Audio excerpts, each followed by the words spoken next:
Welcome back to the Florida City Group here in Chicago, Tuesday, January 10th. I'm Killer, and I'm with the Wolfman. Wolfman, how you doing today, buddy? Thanks for having me here today again. Oh, absolutely. Love doing the hit with For sure. Let's get into the zone, folks, the CMZ zone.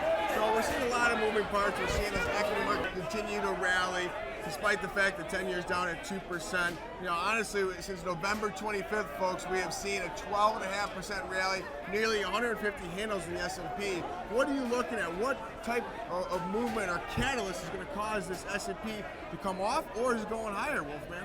Well, right now, you know, the trend is your friend. But, you know, the thing that's going to happen overseas is going to really determine what goes over here. We've seen all our economic data come out better than expected.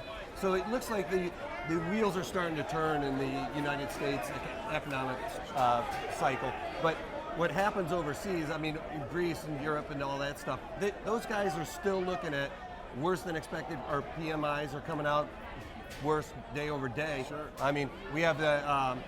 you know, that's really going to be the catalyst. Well, we saw in Greece, you know, they were talking about still this continued debate about these haircuts. So now they've come up with the 50% issue. They're going to get 15 cents on the dollar in cash, and now 35 cents is going to get kicked out 30 years.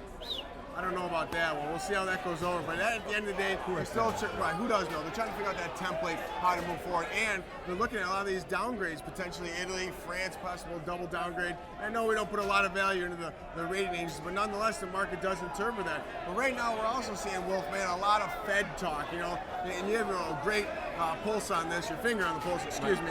Give me your thoughts, because we have Plosser, Evans, Locker, everyone talking tomorrow on this new communication tool. So elaborate for the folks a little bit on this. Well, it seems like they're trying to be more open as to how they're going to move about. But it seems like it's almost even more convoluted than before, because you start seeing all these Fed heads talking.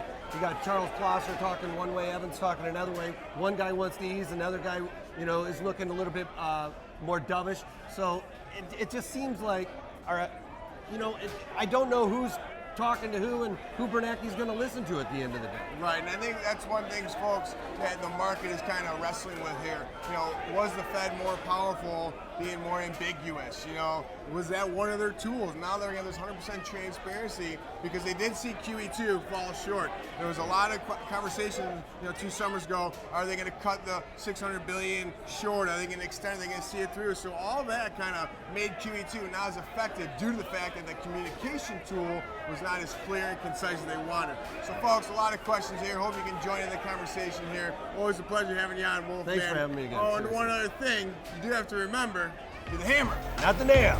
Take that. Baby girl, I think we need to sit in top, playing with my money, paper, scissors, rock, going up my heart and stick a pin and pop, pop, pop. Either you